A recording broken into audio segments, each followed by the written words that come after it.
Hello friends, আমার channel town Barbies লাইফস্টাইলে তোমাদের সকলকে স্বাগত। আমি আবারও চলে এসেছি নতুন একটা গল্প নিয়ে। আগের দিনের ভিডিওতে তোমরা তো দেখতেই পেলেই যে নীলের একটা বড় অ্যাক্সিডেন্ট হয়ে যায়, আর তারপর সবাই মিলে ওকে হাসপাতালে নিয়ে আসে। আর ওর অ্যাক্সিডেন্টের কথা শুনেই নেহা আর বর্ষাও কিন্তু তাড়াতাড়ি ওকে দেখতে হাসপাতালে চলে আসে। তাহলে চলো দেখে নিই আজকের গল্পতে কী হতে চলেছে।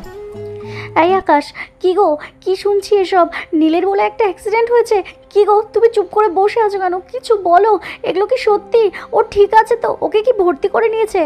এই দাদা ভাই বল না, তুই চুপ করে আছিস কেন? আমি তো বিশ্বাসই করতে পারছি না ছোটদা ভাইয়ের সাথে এত বড় একটা দুর্ঘটনা ঘটে যেতে পারে। এই দাদা ভাই বল না, ছোটদা ভাইকে কি ভর্তি করে নিয়েছে? ওর জ্ঞান আছে তো? ওর ঠিক আছে, কথা বলছে তোদের সাথে? আমি জানি না, আমি কিচ্ছু জানি না, আমি কিচ্ছু বলতে পারবো না। তোমরা এখানে এসে বসো, তোমাদেরকে ধ্রুব সব বলবে।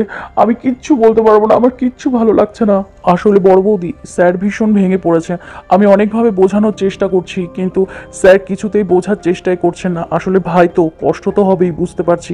নীলদার এত বড় একটা অ্যাক্সিডেন্ট হয়ে গেল, আমি নিজেও বিশ্বাস করতে পারছি না। আমি তো তাড়াতাড়ি হাসপাতালে নিয়ে আসি, কিন্তু তখন নীলদার কোনো জ্ঞান ছিল না। এখন ডাক্তার তো ভেতরে নিয়ে গেছেন, এখন ডাক্তার না বেরোনো পর্যন্ত আমরা কিছুই বলতে পারবো না। আপনারা এখানে বসুন, ডাক্তার হয়তো কিছুক্ষণের মধ্যে বেরিয়ে আসবেন, তখন আমরা জানতে পারবো নীলদা কেমন আছে। আচ্ছা, ডক্টররা তো ছোটদা ভাইকে এখানে চেক আপ করেছে, তো দেখে কিছুই বুঝতে পারলো না। ছোটদা ভাই ভালো হয়ে যাবে তো? এটা তো অন্তত ডাক্তারবাবু তখন বলতে পারতো। হঠাৎ করে এসব কি হয়ে গেল বলো তো? আমি তো বিশ্বাসই করতে পারছি না। আমার মনে হচ্ছে আমি কোনো স্বপ্ন দেখছি। ইস, যদি এটা স্বপ্ন হতো সত্যি খুব ভালো হতো। কেন হলো এরকম আমাদের সাথে? এই এত বড় বিপদ কেন হলো? আপনারা প্লিজ এভাবে এখানে কান্নাকাটি করবেন না। আপনাদের কষ্ট হচ্ছে বুঝতে পারছি, আর কষ্ট হওয়াটাই খুব স্বাভাবিক। আসলে ডাক্তারবাবু তো এখনও নীলদার চেক আপ করে বাইরে বের হননি। উনি না আসা পর্যন্ত আমরা কিছুই বুঝতে পারছি না যে নীলদা কেমন আছে।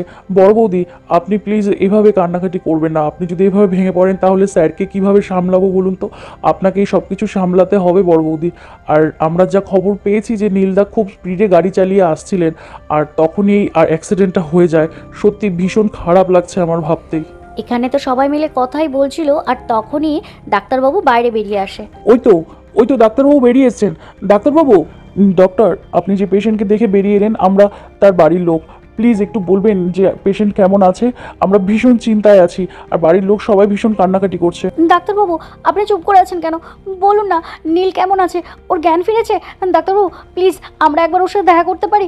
বলুন না ডাক্তারবাবু। ভেতরে আমার ছোটদা ভাই, একবার আমার ছোটদা ভাইয়ের সাথে দেখা করতে দিন। বলুন না ডাক্তারবাবু, ওর জ্ঞান ফিরেছে? আমাদেরকে দেখতে চাইছে নিশ্চয়ই। আমরা ভেতরে যেতে পারি? প্লিজ ডাক্তারবাবু, আমাদেরকে ভেতরে যেতে দিন। ও কেমন আছে বলুন না। দেখুন, আপনারা সবাই মিলে যদি এভাবে একসাথে আমাকে প্রশ্ন করেন তাহলে আমি কারো প্রশ্নের উত্তরে দিতে পারবো না। যাই হোক, পেশেন্টের কিন্তু এখনও জ্ঞান ফেরেনি, আর 72 ঘন্টা না গেলে আমরা কিছুই বলতে পারছি না, কারণ পেশেন্টের জ্ঞান যতক্ষণ না ফিরবে ততক্ষণ আমরা ওনার ট্রিটমেন্ট কিছুই করতে পারবো না। আর একটা কথা আপনাদেরকে জানিয়ে রাখা ভালো, সেটা হচ্ছে যে ওনার যখন জ্ঞান ফিরবে তখন বেশিরভাগ এইরকম পেশেন্টই হয় কোমায় চলে যায়, নয়তো তার স্মৃতিশক্তি থাকে না, আবার কেউ কেউ পুরোপুরি সুস্থ হয়ে যেতে পারে। তো আপনারা প্রে করুন যাতে পেশেন্ট একদম পুরোপুরি সুস্থ হয়ে যায়, এবং আমরাও নিজেদের দিক থেকে যথেষ্ট চেষ্টা করব। তো আপনারা এখন এখানে থেকে আপনারা বরং বাড়ি চলে যান, কারণ পেশেন্ট তো এখনও সেন্সলেস হয়ে আছে। তো আপনাদের এখানে থাকা বা না থাকাতে উনি কিছুই বুঝতে পারবেন না। আমরা আমাদের দিক থেকে যথেষ্ট চেষ্টা করব। এখন আমি আসছি, এক্সকিউজ মি। হে ভগবান, এইসব কি হয়ে গেল? আমি তো বিশ্বাসই করতে পারছি না। নীলের সাথে এরকম দুর্ঘটনা কেন ঘটলো? কিছুক্ষণ আগেও আমাদের বাড়িতে আমরা সবাই মিলে কত আনন্দ করছিলাম, পুজো হচ্ছিল, সকালেও ছেলেটা বাড়ি থেকে বাইরে বেরিয়ে গেল, আর আমরা ভাবতেও পারিনি ওর সাথে এরকম একটা দুর্ঘটনা ঘটে যাবে। আমি দিয়াকে গিয়ে কি বলবো? ওর চোখের দিকে আমি তাকাতে পারবো না। বড় বৌদি, কি হলো বলো তো এসব? আমি বিশ্বাসই করতে পারছি না। ছোট বৌদিকে কি করে গিয়ে সব কিছু বলবো? বড় বৌদি শোনো না, ডাক্তারবাবু তো বললো 72 ঘন্টার মধ্যে ছোটদা ভাইয়ের জ্ঞান ফিরে আসবে। আমি বলছি দেখো, ছোটদা ভাই একদম ভালো হয়ে যাবে, ছোটদা ভাইয়ের কিচ্ছু হবে না। আমাদের সাথে এত বড় খারাপ হতে পারে না বড় বৌদি, দেখো। বর্ষা, তুমি একদম ঠিক বলেছো, আমারও তাই মনে হয়। দেখো, ছোটদা ভাইয়ের কিচ্ছু হবে না, উনি একদম ভালো হয়ে যাবেন, আর সুস্থ হয়ে আমাদের সাথে বাড়িতে ফিরবেন উনি। আর ডাক্তারবাবু তো বললো যে এখনও ওনার জ্ঞান ফেরেনি।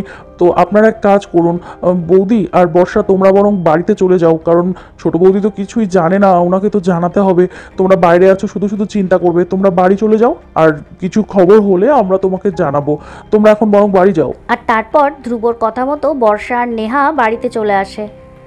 আর এদিকে আমাদের দিয়া কিন্তু ওর নিজের ঘরে ছোট্ট বেবি, তিন্নি, রিনি, তিথি সবাইকে নিয়ে একসাথে ঘরে বসে আছে। ওরে বাপ রে, সোনার হাসি দেখো, দিদিদের কাছে থাকতে পেরে খুব মজা হচ্ছে তাই না? কত হাসি, আর নামটাও মনে হয় খুব পছন্দ হয়েছে, সূর্য সোনা, আমাদের সোনা বাবাটা। আর বাবা কিন্তু এখনও বাড়িতে এলো না, আর বাবা তোমার নামটাও এখনও জানতে পারলো না। আমার সোনার কত সুন্দর একটা নাম দেওয়া হলো। দাঁড়াও, বাবা আজকে বাড়িতে ফিরুক, বাবাকে আমরা সবাই মিলে অনেক বকুনি দিব। আর আমি তো খুব রাগ করেছি বাবার ওপর যে আমার সোনার নামকরণ হলো, ষষ্ঠী পুজো হলো, বাবা বাড়িতেই থাকলো না। বাবা ফিরলে বাবা আজকে অনেক বকা খাবে। হ্যাঁ মা, আমিও বাবার উপর খুব রাগ করেছি। বাবা আজকে কেন বাড়িতে থাকলো না? বাবা আজকে বাড়িতে ফিরুক, তারপর আমি, ভাই, তুমি, দিদি সবাই মিলে আমরা বাবাকে বকুনি দেব। আমার মনে হয় কাকায়ের কোনো দরকারি কাজ ছিল, ওই জন্যই কাকাই আসতে পারেনি। না হলে এত ভালো একটা দিনে কাকাই আসবে না, কাকাই ভাইয়ের নামকরণে থাকবে না, এটা কি কখনো হতে পারে? দেখো, কাকাই যখন বাড়িতে আসবে তখন কাকাই বলবে যে কাকাইয়ের কোনো দরকারি কাজ ছিল তাই আসতে পারেনি। আচ্ছা ঠিক আছে, তোমরা যখন বলছো তাহলে সবাই মিলে কাকাইকে একটু বকুনি দিয়েই দেব। আর আমার তো মনে হচ্ছে ভাইও খুব রাগ করেছে। এই ভাই, তুইও খুব রাগ করেছিস তাই না? বাবাকে দেখতে পাচ্ছিস না? এই তো দাঁড়া না, বাবা একটু পরেই চলে আসবে, তখন দেখতে পাবি। ওরে বাপ রে, আমাদের তিন্নি রানী কত বড় বড় কথা বলছে। আমার তো এটা মাথাতেই আসেনি। হতেই পারে তোমার কাকাই হয়তো কোনো দরকারি কাজে আটকে গেছিল, ওই জন্যই হয়তো আসতে পারেনি। আর সে চাকরিটাও তো ওরকমই করে, অনেক ব্যস্ত। ঠিক আছে ঠিক আছে, তোমার কাকাইকে আমরা আগে কিচ্ছু বলবো না, আগে বাড়িতে ফিরু, তার কাছ থেকে সমস্ত কিছু শুনি, তারপর তাকে বকুনি দেব, তার আগে দেব না, ঠিক আছে? আর এদিকে দিদিভাই, বর্ষা, ওরাও যে তাড়াতাড়ি কোথায় গেল, ওদের নিয়েও আমার ভীষণ চিন্তা হচ্ছে, এখনও যে কেন ফিরছে না। আর তখনই নেহা আর বর্ষাও সেখানে চলে আসে। দিয়া, এই দিয়া, একবার এদিকে উঠে আসবি, একটু এখানে আয় না, তোর সাথে কথা আছে। আরে এই তো দিদিভাই, বর্ষা, তোমরা চলে এসেছো, আমি এক্ষুনি তোমাদের কথাই বলছিলাম। আর তোমরা ওখানে দাঁড়িয়ে আছো কেন? ভেতরে এসো না, ওখানে ডাকছো কেন? ভেতরে এসে বসো। হ্যাঁ রে, আমরা এই তো এক্ষুনি এলাম, ভেতরে যাব না, তুই এখানে আয় না, এখানে তোর সাথে কথা বলবো। কি ব্যাপার বলো তো দিদিভাই, কি হয়েছে? তোমরা ভেতরে যাচ্ছ না, আমাকে এখানে ডাকছো, আর এতক্ষণ তোমরা কোথায় ছিলে? কি ব্যাপার বর্ষা, তোমাদের চোখ মুখ এরকম লাগছে কেন? আর তোমরা কি কান্নাকাটি করেছো? কি হয়েছে, চুপ করে আছো কেন, বলো না। ছোট বৌদি, তোমাকে আমরা কথাটা কিভাবে বলবো আসলে বুঝতে পারছি না। আমরা না তোমাকে মিথ্যে কথা বলেছিলাম, আমরা বাজারে যাইনি, আমরা হাসপাতালে গেছিলাম। তোমাকে বললে তুমি তো খুব কষ্ট পেতে, চিন্তা করতে, সেই জন্য তোমাকে মিথ্যা কথা বলে আমাদের যেতে হয়েছে। আর এখন সব কথাগুলো তোমাকে কিভাবে বলবো সেটাই বুঝতে পারছি না। তুমি কি বলছো, আমি তো কিছুই বুঝতে পারছি না বর্ষা। আমাকে মিথ্যে কথা বলেছো মানে? তোমরা তো বললে তোমাদের কোনো একটা জিনিস ছাড়া পড়েছে, সেই জন্য তোমরা বাজারে যাচ্ছ, আর এখন বলছো তোমরা হাসপাতালে গেছিলে মানে? ও দিদি ভাই, কি হয়েছে বলো না, হাসপাতালে কেন গেছিলে? কার কি হয়েছে? এখন তো আমার ভীষণ চিন্তা হচ্ছে। সবাই ঠিক আছে তো? কারো কিছু হয়নি তো? দিয়া, শোন না বোন, বর্ষা একদম ঠিক বলছে, আমরা বাজারে যাইনি, আমরা হাসপাতালে গেছিলাম। আসলে তোকে বললে তুই তো খুব কষ্ট পেতি, সেই জন্য তোকে বলে যেতে পারিনি রে। আসলে আমরা নীলকে দেখতে গেছিলাম, নীল বাড়িতে আসার পথে ওর রাস্তায় একটা অ্যাক্সিডেন্ট হয়ে যায়, আর ওকে সবাই মিলে হাসপাতালে নিয়ে যায়। আমরা ওকেই দেখতে গেছিলাম। এখানে তো বাচ্চারা রয়েছে, ওদের সামনে আমরা কিছু বলতে চাইছি না। কি কি বলছো কি তোমরা এসব? তোমরা দুজনে মিলে বাইরে থেকে প্ল্যান করে এসেছো তাই না, যে আমার সাথে এইভাবে মজা করবে? দেখো দিদিভাই, আমি কিন্তু এই ধরনের মজা করা একদম পছন্দ করি না, তুমি সেটা খুব ভালো করেই জানো। হ্যাঁ রে দিয়া, আমি জানি এইসব ব্যাপার নিয়ে মজা করা তুই একদম পছন্দ করিস না।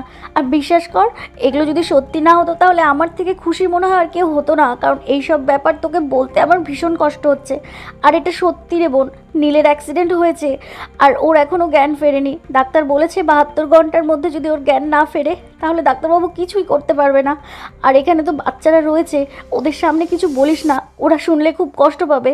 আমি যেগুলো বলছি সব সত্যি রে বোন। না না, এটা হতে পারে না দিদিভাই, তুমি এসব কি বলছো? নীলের কিছু হতে পারে না, এটা মিথ্যা, এটা মিথ্যা, এটা সত্যি হতে পারে না। আমাকে ওর কাছে নিয়ে চলো, আমি ওর কাছে যাব, আমি ওকে দেখবো। প্লিজ দিদিভাই, আমাকে ওর কাছে নিয়ে চলো। এইসব কেন হলো? এগুলো হতে পারে না। দিয়া এরকম করিস না বোন, শান্ত হ। এখন নীলকে দেখতে গিয়ে কোনো লাভ হবে না রে। আমরা গেছিলাম তো, আমাদেরকেও দেখতে দেয়নি, ওর তো এখনও জ্ঞান ফেরেনি, তাই ডাক্তার আমাদেরকে বাড়িতে চলে আসতে বললো। এখানে বাচ্চারা আছে, ওদের সামনে কিছু বলিস না।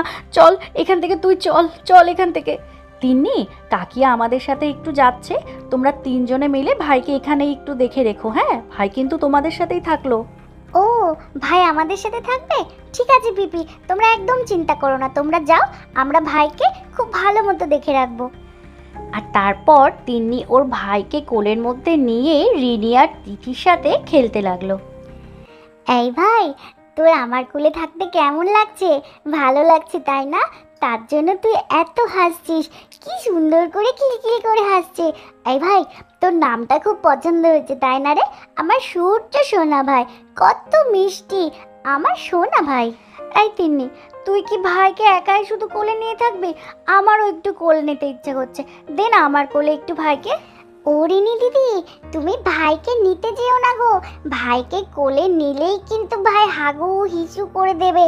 দিদি ভাইয়ের কোলে আছে, দিদি ভাইয়ের কোলেই থাক, তুমি যখনই কোলে নেবে তোমার কোলে কিন্তু হাগু হিসু করে দেবে। আমি তো ওই জন্যই ভাইকে কোলে নিই না, আমি জানি ভাইকে কোলে নিলেই ভাই হাগু হিসু করে দেবে। তুমিও নিও না, তুমিও নিও না। এই বোন, তুই না খুব দুষ্টু হয়েছিস, শুধু শুধু মিথ্যে কথা কেন বলছিস রে? ভাই তো এখন হাসছে, ভাইয়ের মোটেও হাগু হিসু পায়নি। ভাই যদি কাঁদতো তাহলে বুঝতে হতো যে ভাইয়ের হয়তো হাগু পেয়েছে না হিসু পেয়েছে। এখন ভাই আমাদের সাথে হাসছে আর খেলছে, তুই দেখে বুঝতে পারছিস না? আসলে তুই নিতে পারিস না তো, ওই জন্য তুই এইভাবে ভয় দেখাচ্ছিস তাই না, যাতে আমি ওকে কোলে না নিই, ওকে বিছানায় রেখে দিই। একদম এরকম করবি না কিন্তু, পিপি বলে গেছে এখন ভাইকে আমিই দেখে রাখবো। দেখ তো ভাই এখন কত আনন্দ করে খেলছে। কিরে ভাই, তুই এরকম নড়াচড়া করছিস কেন রে? আর কেমন ভেজা ভেজা লাগছে। কিরে, তুই কি আমার কোলে হিসু করে দিলি নাকি? আর তারপর তিন্নি ওর ভাইকে কোল থেকে তুলে দেখে যে ওর ভাই ওর কোলের মধ্যে হাগু করে দিয়েছে। এ বাবা, ভাই তুই সত্যি সত্যি আমার কোলে হাগু করে দিলি। আমি যে ভাবলাম তুই আমার সাথে খেলছিস। হ্যাঁ হ্যাঁ, এবার আমি কি করব? এবার তো পিপিকে মাকে ডাকতে হবে। কিরে, দেখলি তো দিদি, আমি বললাম না ভাইকে কোলে নিস না, ভাইকে বিছানাতে শুয়ে রাখ, না হলে ভাই হাগু করে দেবে। আমার কথা বিশ্বাস হলো তো? এবার ভাই তোর কোলে হাগু করে দিয়েছে, ঠিক হয়েছে ঠিক হয়েছে। তাহলে বন্ধুরা, তোমরা তো এখানে দেখতেই পেলে যে তিন্নি ওর ভাইকে কোলে নিয়ে আদর করার পরেই ওর ভাই কিন্তু ওর কোলের মধ্যে হাগু করে দিল। আর এগুলো দেখে তিন্নি তো খুব কান্নাকাটি করতে শুরু করে দিল, আর তিথি কিন্তু ওকে মজা করতে থাকলো। আর ওদিকে আমাদের নীলের জ্ঞান ফিরবে কি ফিরবে না, আর তারপর কি হবে, এই সমস্ত কিছু জানতে হলে কিন্তু অবশ্যই আমাদের গল্পগুলো দেখতে হবে। তাহলে আজকের মতো গল্পটা এখানেই শেষ করছি। তোমরা সবাই ভালো থেকো, সুস্থ থেকো, সাবধানে থেকো। টাটা।